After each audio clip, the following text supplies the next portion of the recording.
الحمد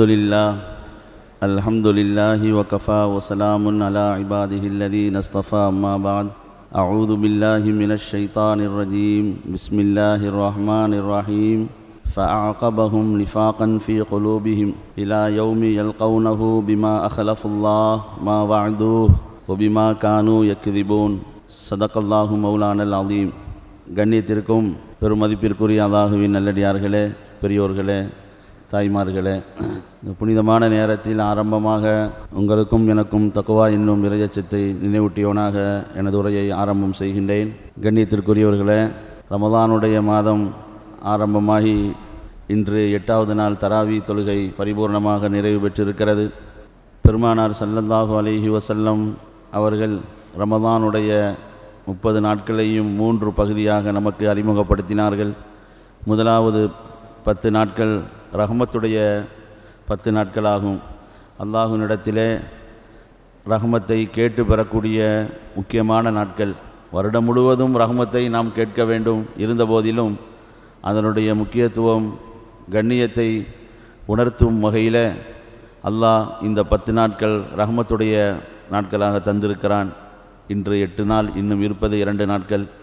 அதிகமாக அல்லாஹ்வினிடத்திலே ரஹ்மத்தை நாம் கேட்டு பெற வேண்டும். அல்லாஹு தாலா இந்த ரமதானின் பொருட்டால் அவனுடைய ரஹ்மத்தை முழுமையாக தந்தருள்வானாக. கண்ணியத்திற்குரியவர்களே, இன்று ஓதிய சூரத்து தௌபாவிலே அல்லாஹு தாலா ஒரு செய்தியை நமக்கு சொல்கிறான். சாலபா இபன ஹாத்திப் அல் அன்சாரி அப்படிங்கிற ஒரு நபித்தோழர். இந்த சரித்திரத்தை நம்ம பல தடவை நம்ம கேட்டிருப்போம். பெருமானார் ஸல்லல்லாஹு அலைஹி வஸல்லம் அவர்களோடு பள்ளியில் எல்லா நேரமும் இருக்கக்கூடியவர். அப்பேற்பட்ட அந்த சஹாபி ஹஸரத் பெருமானார் ஸல்லல்லாஹு அலைஹி வஸல்லம் அவர்கள்ட்ட சொன்னாங்க, ஒதுவுல்லாஹ ஐ யர்சுக்னி அல்லாஹு மாலன். நீங்கள் அல்லாஹ்ட்ட துவா செய்யுங்க, அல்லாஹ் எனக்கு வசதி வாய்ப்பை தரணும் அப்படின்னு சொல்லி பெருமானார்கிட்ட சொன்னாங்க. அப்போ ஸல்லல்லாஹு அலைஹி வஸல்லம் சொன்னாங்க, வைஹக்க யா சாலபா கலீலுன் துஅத்தி ஷுக்ரஹு ஹைரும் மின் கசீரின் லா துத்தீக். குறைவான செல்வத்தை நம்ம அடைந்து அல்லாஹ்விற்கு நன்றி செலுத்துவது இருக்க, அது ரொம்ப ஏற்றமானது. அதிகமான செல்வத்தை பெற்று நன்றி செலுத்தாமல் இருப்பதை விட. குறைவான செல்வம், அல்லாஹ்வுக்கு நம்ம அதிகமாக நன்றி செலுத்துகிறோம். இது மிகப்பெரிய ஒரு பாக்கியம்.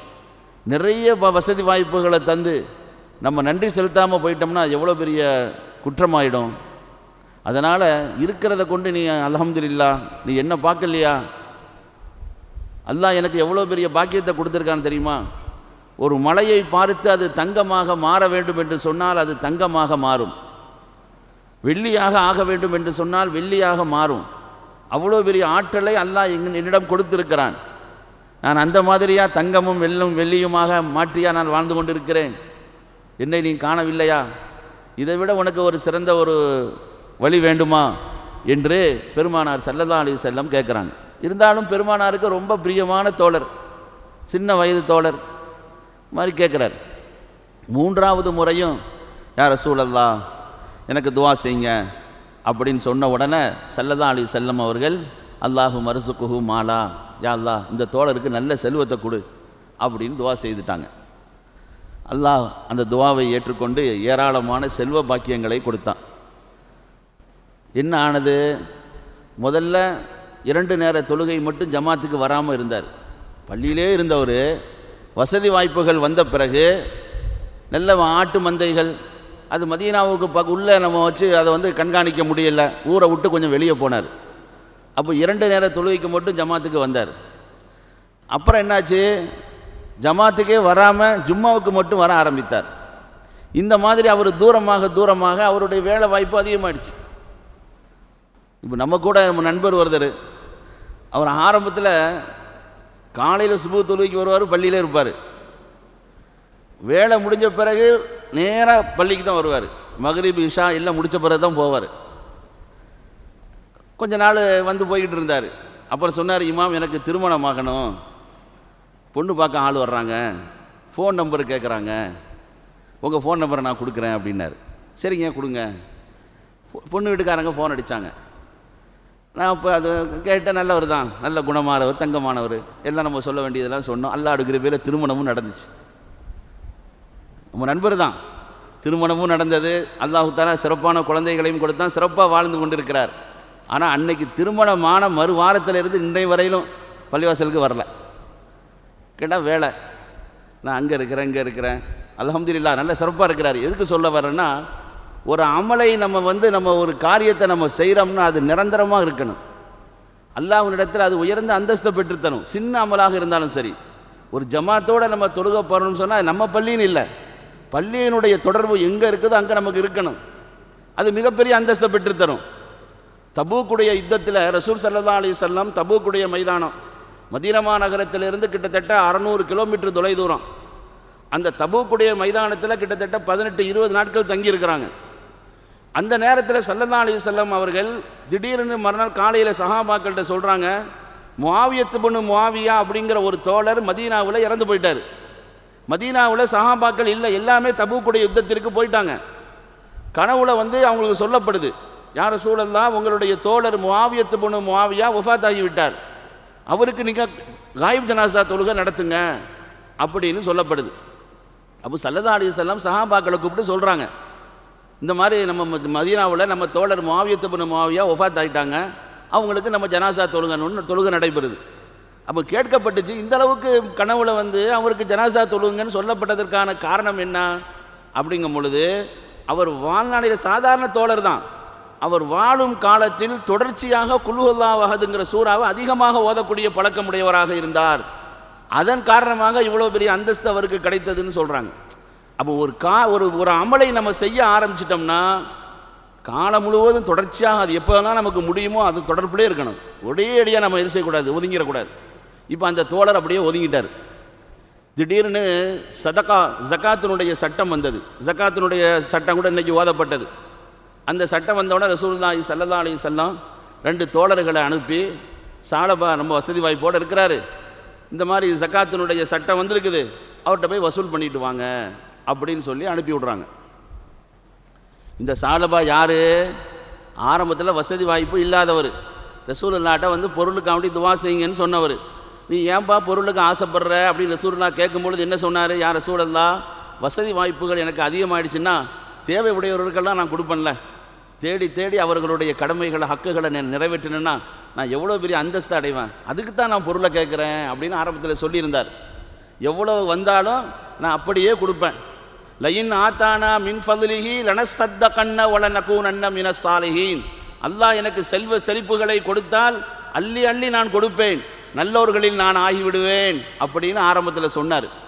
இப்படி சொன்னவர் தான் வசதி வாய்ப்புகள் வந்த உடனே ரொம்ப தூரமாக போய் வெளியில் இருக்கிறார்.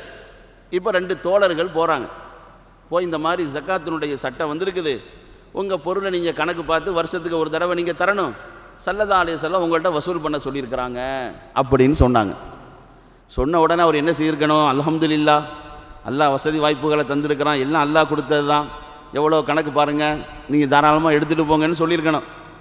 அவர் என்ன செய்தார்? என்ன புதுசாக இருக்குது இது, எவ்வளோ சிரமப்பட்டு நான் இதை வளர்த்து வச்சுருக்கிறேன், திடீர்னு இந்த மாதிரி நீங்கள் கேட்குறீங்க, இது ஏதோ வரி போடுற மாதிரிலாம் இருக்குது அப்படின்னு பேச ஆரம்பித்தார். போன சஹாபாக்களுக்கு ரொம்ப கவலையாயிடுச்சு. எப்படி இருந்தவர், ரசூலுல்லாஹ்வோட நெருக்கமாக இருந்தவர், நம்ம ரசூலுல்லாஹ் அனுப்பி நம்ம வந்திருக்கிறோம், அவங்க அனுப்பி இந்த மாதிரி கேட்குறாங்கன்னு சொன்ன பிறகும் கூட அவர் இந்த மாதிரி பேசிட்டாரேங்கிற வருத்தத்தில் என்ன செய்தாங்க, நேராக பெருமானார்கிட்ட திருப்பி வந்துட்டாங்க. யார் ரசூலல்லாஹ், நாங்கள் போனோம், இந்த மாதிரி அவர் சொல்லிட்டாருன்னு சொன்ன உடனே ஸல்லல்லாஹு அலைஹி வஸல்லம் ரொம்ப கவலையில், சாலபாவுக்கு அந்த கை சேதமே நாசமே இப்படி ஆகிட்டாப்புல, இவ்வளோ நெருக்கமாக இருந்த தோழர் இவ்வளோ தூரமாக ஆகிட்டார அப்படிங்கிற ஒரு வார்த்தையை சொன்னாங்க. இதை சாலபாவுனுடைய சொந்தக்காரர்கள் கேட்டுட்டு ஓடி போகிறாங்க சாலபாட்ட. நீ என்னப்பா நீ இப்படி சொல்லிட்ட, ரசூலுல்லாஹ் ரொம்ப மனவேதனைப்பட்டாங்களேன்னு சொன்ன உடனே அவர் பொருளையெல்லாம் எடுத்துக்கிட்டு ஓடி வரார். யார் ரசூலல்லாஹ், நான் ஜக்காத் தந்துடுறேன் எடுத்துக்கங்கன்னு. அல்லாஹு தாலா ரசூலுல்லாஹி ஸல்லல்லாஹு அலைஹி வஸல்லம் சொன்னாங்க, ஒரு காலமும் நான் அதை வாங்க மாட்டேன், எப்பவும் கேட்டு நீங்கள் சரியான முறையில் அதை நிறைவேற்றலையோ அதை நான் வாங்க மாட்டேன்னு சொல்லி ஸல்லல்லாஹு அலைஹி வஸல்லம் மறுத்துறாங்க. அதற்கு பிறகு ஹஸரத் அபூபக்கருடைய காலத்தில் கொண்டுட்டு வராரு. ரசூலுல்லாஹ் வாங்காத அந்த ஜக்காத்தை, அவங்க கேட்டு கொடுக்காத அந்த ஜக்காத்தை நாங்களும் வாங்க மாட்டோம், உமருடைய ஆட்சி காலத்திலையும் கொண்டு வராரு, வாங்க முடியாது. உஸ்மானுடைய ஆட்சி காலத்திலையும் கொண்டு வராரு. ஹஸ்ரத் உஸ்மான் சொல்கிறாங்க, எனக்கு முன்னாடி இருந்த 3 பேர்களும் வாங்காத ஜக்காத்தை நான் எப்படி வாங்குவேன், முடியவே முடியாதுன்னு சொல்லி அவர் நிஃபாக்கிலேயே மரணித்தார் அப்படிங்கிறது வரலாறு. இது நம்ம கேட்டிருக்கோம். இந்த தண்டனையை அல்லாஹ் ஏன் கொடுத்தான்? ஃபஅகபஹும் நிஃபாகன் ஃபீ குலூபிஹிம் இலா யௌமி யல்கௌனஹு பிமா அஹலஃபுல்லாஹ மா வஅதுஹு வ பிமா கானூ யக்திபூன். 2 காரணங்கள் அல்லாஹ் சொல்கிறான். ஒரு தப்பு செய்தார், அல்லாஹ் மன்னிச்சுக்கங்க, அல்லாஹ் மன்னிச்சிருன்னா அல்லாஹ் எவ்வளோ பேர் அந்த மாதிரி மன்னிப்பு கிடைத்திருக்கிறது. ஸல்லல்லாஹு அலைஹி வஸல்லம் என்ன செய்திருக்கிறாங்க, எவ்வளோ பேரை மன்னிச்சிருக்கிறாங்க. அப்போ இவருக்கு மட்டும் ஏன் ரசூலுல்லாஹ் மன்னிக்கல? ஏன் கொடுத்த அந்த பொருளை ஜக்காத்தினுடைய பொருளை கையில் வாங்கல? அல்லாஹ் காரணம் சொல்கிறான். ஃபஅகபஹும் நிஃபாகன் ஃபீ குலூபிஹிம், கடைசி காலம் வரை கியாமத் வரை அல்லாஹுவை சந்திக்கும் வரை அவருடைய உள்ளத்திலே நாம் நிஃபாக் என்ற நயவஞ்சகத்தை முடிவாக்கி விட்டோம், இறுதியாக ஆக்கிவிட்டோம். எதற்காக? மா அஹலஃபுல்லாஹ பிமா வஅது, அவர் என்ன வாக்களித்தாரோ அல்லாஹ்ட்ட அதுக்கு மாறு செய்தார். அல்லாஹ்ட்ட என்ன வாக்களித்தாரு? லயின் ஆத்தானா மின் ஃபதுலிஹி லனஸத்தகன்ன, எனக்கு நீ நிறைய செல்வத்தை கொடுத்தா அள்ளி அள்ளி நான் கொடுப்பேன்னு சொன்னார்ல, அதற்கு மாற்றம் பண்ணிட்டார். ஒபிமா கானு யக்திபூன், பொய் சொன்னார். என்ன பொய் சொன்னார்? யார் யாருக்கு தேவை இருக்குதோ நான் பார்த்து பார்த்து கொடுப்பேன்னு சொன்னார, அந்த பொய். இந்த 2 காரணமாக அல்லாஹ் அவருடைய உள்ளத்திலே நயவஞ்சகத்தை ஆழமாக பதிய செய்தான் கியாம நாள் வரை அப்படிங்கிறத நம்ம பார்க்குறோம். இந்த 2 விஷயங்கள் இருக்க ஆபத்தானது.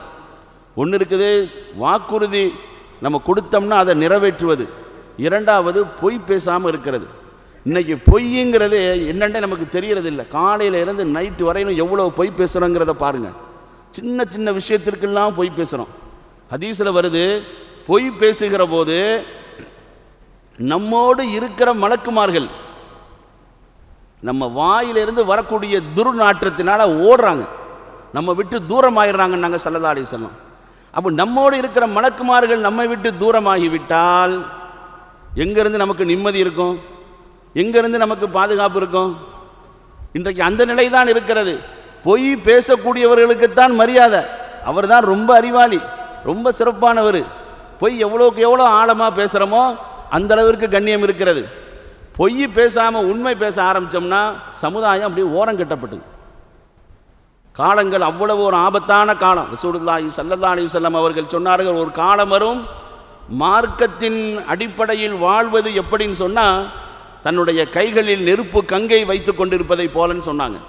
நெருப்பு கங்கை தூக்கி கையில் கொடுத்தா நம்ம நிற்போமா? துடிக்க ஆரம்பிச்சிருவோம். அதே மாதிரி தான் இன்று மார்க்கத்தின் அடிப்படையில் வாழ்வது என்பது ரொம்ப ஒரு சிரமமான காலமாக இருக்கிறது. பொய் பேசாமலாம் இப்போ வாழ முடியுமாங்க? வியாபாரமே அதை வச்சு தாங்க செய்ய முடியும். அதெல்லாம் ஒரு காலம். பொய் தான். இப்போ பொய் இருந்தால் தான் வியாபாரம் செய்ய முடியும்.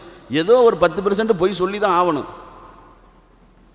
அந்த பொய்யினால் எவ்வளோ பெரிய ஆபத்துகள் இருக்கிறது. விபச்சாரம், திருடுவது எவ்வளோ பெரிய கொடூரமோ அது போன்றது பொய் சொல்லக்கூடிய விஷயங்கள். காலையிலிருந்து இரவு வரை நாம் எத்தனை பொய் சொல்கிறோம். முதலாவது நம்ம பிள்ளைங்கள்டையே பொய் சொல்லி பழகுவோம். ஃபோன் வந்த உடனே யார் அப்படின்னு கேட்போம். இவங்க அடிக்கிறாங்க, இல்லைன்னு சொல்லு. எப்படி சொல்லுவான்? இல்லைன்னு சொல்லு. உடம்பு சரியில்லைன்னு சொல்லு. வெளியே போயிருக்கிறாருன்னு சொல்லு. இப்படியே நம்ம பொய் சொல்லி பிள்ளைங்களுக்கு பழகி கொடுத்தோன்னா அந்த பிள்ளைங்களும் அதே மாதிரி தான் பொய் சொல்லும். அல்லாஹ் நம்மளை பாதுகாக்கணும். அந்த மாதிரி நம்ம சொல்லக்கூடிய வார்த்தைகள் சில நேரம் துவாவாக ஆகிடும். இல்லைன்னு சொல்லு, இல்லாமலேயே போயிடுவோம். நம்ம சிந்திக்கணும், நம்ம ஏன் பொய் சொல்லணும்? அல்லாஹ் நமக்கு சிறப்பான முறையில் தொழிலை கொடுத்துருக்கிறான், நம்ம சொந்தமாக சம்பாதிக்கிறோம். யார்கிட்டையும் நம்ம அழகான முறையில் உள்ளதை நம்ம பேசிடலாமே. முடியும்னா முடியும், இல்லைன்னா இல்லை. அவர் பிரியப்படுறாரு, பிரியப்படலை, நெருங்குறாரு, நெருங்கல, அது நமக்கு தேவையில்லை. நம்ம அல்லாஹ்ட்ட நெருங்கணும். அவருக்காக வேண்டி நம்ம பொய் சொல்லி நம்ம வாழ்ந்தோம்னா சதாவும் நம்ம குற்றவாளியாகத்தான் இருக்கணும். காலம் எப்படி இருக்குன்னா, அல்லாம ரூமி ரஹ்மத்துல்லாஹி அலைஹி ஒரு கதை ஒன்று எழுதுறாங்க. ஒரு நாட்டினுடைய மன்னர், அவருக்கு ஒரு நெருங்கிய மந்திரி இருந்தார். ஆலோசனைகள் தேவைப்படும் போது சொல்வார். அப்போ அவர் சொன்னாராம், ஒரு நாள் மன்னர் அவர்களை, ஒரு வாரத்தில் ஒரு மழை பொழிய போகிறது. அந்த மழை நீர் யாரின் மீதெல்லாம் படுமோ, அந்த மழை நீரை யாரெல்லாம் குடிப்பாங்களோ எல்லாம் பைத்தியமாயிருவாங்க. அப்படின்னு உடனே மன்னர் கேட்குறா, இப்போ நமக்கு பாதுகாப்புக்கு என்ன செய்யலாம் அப்படின்னு உடனே மந்திரி சொல்கிறாரு, ஒன்றும் பிரச்சனை இல்லை, நம்ம அந்த மழை துளி படாமல் நம்ம பாதுகாத்துக்குவோம். குடிக்கிறதுக்கு தண்ணி இப்போவே நம்ம சேகரித்து வச்சுக்குவோம். நம்ம வெளியில் போகாமல் உள்ளே இருந்துக்கிட்டால் நமக்கு பைத்தியம் பிடிக்காது அப்படின்னு அவர் நல்ல ஆலோசனை அப்படின்னு சொல்லி மந்திரிக்கு ரொம்ப கொடுக்க வேண்டியதெல்லாம் கொடுத்து ஏற்பாடுகள்லாம் நடக்குது. சொன்ன மாதிரி ஒரு வாரத்துக்கு பிறகு மழை பொழியுது. மழை தண்ணி பட்டவங்க எல்லாம் பைத்தியமாயிட்டாங்க. மழை தண்ணி பட்டவங்க எல்லாருமே பைத்தியமாயிட்டாங்க. பைத்தியமான என்ன செய்வாங்க, ஒரு ஆளை பிடிச்சி இழுப்பாங்க, கிழிப்பாங்க, சட்டையை பிடிச்சி இழுப்பாங்க, இதுதான் செய்வாங்க. ஊர் ஃபுல்லாக அந்த மாதிரி ஆச்சு. எல்லாம் அந்த மாதிரி பைத்தியம் பிடிச்சி என்ன செய்துட்டாங்கன்னா மன்னருடைய கோட்டைக்குள்ளேயே வந்துட்டாங்க. கோட்டைக்குள்ளே வந்து என்ன செய்தாங்க, மன்னரை பிடிச்சி இழுத்து கிழிக்க ஆரம்பித்தாங்க, மந்திரியை பிடிச்சி இழுக்க ஆரம்பித்தாங்க. அப்போ மன்னர் கேட்டார் மந்திரிட்டா, என்னப்பா பாதுகாப்பாக இருக்கலான்னு சொன்னேன், இப்போ எல்லோரும் சேர்ந்து நம்மளை பிடிச்சி இழுக்க வந்துட்டாங்களே, இப்போ என்ன செய்யலாம்? நம்மளும் அந்த தண்ணியை குடிச்சிருவோம். நம்மளும் என்ன செய்வோம், அந்த தண்ணியை குடிச்சிட்டா அவங்களோட நம்மளும் சேர்ந்துருவோம். அப்போ ஒன்றும் நமக்கு வந்து கஷ்டம் தெரியாதுன்னு சொல்லி மந்திரி சொல்வாராம். இதை ரூமி ரஹ்மத்துல்லாஹி அலைஹி எழுதிட்டு சொல்கிறாங்க. இன்றைக்கு மார்க்கம் சொல்வது அந்த மாதிரி தான் இருக்குது. மார்க்கம் சொல்வது அதே மாதிரி தான். நம்ம தனியாக நின்று சொன்னோம்னா இதெல்லாம் பழைய காலத்து விஷயம், இதெல்லாம் இப்போதைக்கு சரியாக வராது. இப்படியே சமுதாயம் ஒதுங்கி அந்த சொல்லக்கூடியவர்களை ஒதுக்கி மார்க்கம் இன்றைக்கி நம்ம விட்டு தூரமாகிக்கிட்டே இருக்குது. அன்பானவர்களே, பொய் சொல்வது என்பது அவ்வளவு மோசமானது. அதனால் பொய்யிலிருந்து நம்ம பாதுகாக்க வேண்டும். பொய்யை பற்றி பெருமானார் ஸல்லல்லாஹு அலைஹி வஸல்லமும் சரி அல்லாஹ்வும் சரி எவ்வளவு விஷயங்களை அது சம்பந்தமாக சொல்லியிருக்கிறாங்க. முகத்தில் உண்டான அருள் போயிடுங்கிறாங்க. பொய் சொல்வதனால நயவஞ்சகத்தினுடைய அடையாளம். நயவஞ்சகர்கள்லாம் யார் தெரியுமில்ல? பெருமானார் ஸல்லல்லாஹு அலைஹி வஸல்லம் அவங்களுடைய காலத்தில் உருவான கூட்டம் தான் முனாஃபிக். இன்னல் முனாஃபிகீன ஃபித்தர்கில் அஸ்ஃபலுங்கிறான், அவங்களுக்கு நரகத்தினுடைய அடித்தட்டுங்கிறான். அவ்வளவு மோசமானவர்கள். அவர்களுடைய குணத்தில் ஒன்று தான் பொய் சொல்கிறது. 3 குணம் அவர்கிட்ட இருக்கும்.